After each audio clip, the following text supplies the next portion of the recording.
À la suite de la publication officielle de la liste des candidats retenus pour l'élection présidentielle du 25 octobre 2025 en Côte d'Ivoire, l'ex-président Laurent Gbagbo a entamé ce mercredi 10 septembre une série de rencontres politiques. Le leader du Parti des peuples africains de Côte d'Ivoire a reçu une délégation du Front populaire ivoirien ainsi que celle du PDCI. Ces échanges s'inscrivent dans une dynamique de concertation entre les forces de l'opposition à l'approche du scrutin présidentiel.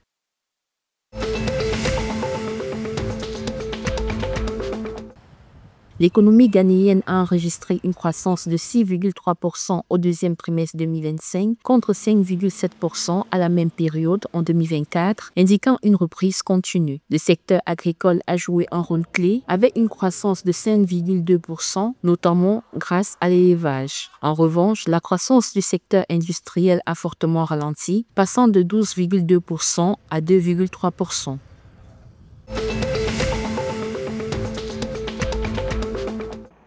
Dans un rapport publié le 10 septembre, le FMI a noté une reprise plus vigoureuse que prévue de l'économie malienne, avec une croissance du PIB réel estimée à 4,8% en 2024. Cette performance est portée par une bonne campagne agricole et un secteur aurifère dynamique. L'or reste la première source de devises du pays, tandis que les investissements publics et infrastructures stimulent l'activité intérieure. Cependant, le FMI a alerté sur la fragilité de cette reprise. L'inflation, bien qu'en baisse à 3,5%, reste exposée au choc extérieur.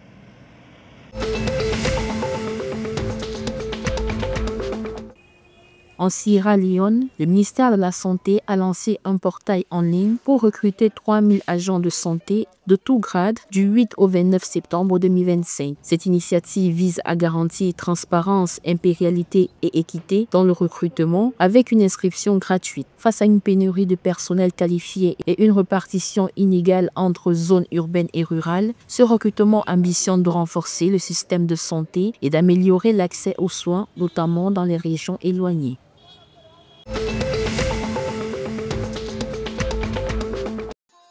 Après la défaite 1-0 contre le Ghana lors des éliminatoires du Mondial 2026, la Fédération malienne de football a exprimé son mécontentement concernant l'arbitrage du Sud-Africain Badi Luzolo. La fédération conteste notamment le but d'Alexander Djikou, estimant qu'une faute a été ignorée avant le corner menant au but décisif. Selon un média local, la FEMAFOOT envisage de saisir la FIFA afin de faire réexaminer ce match.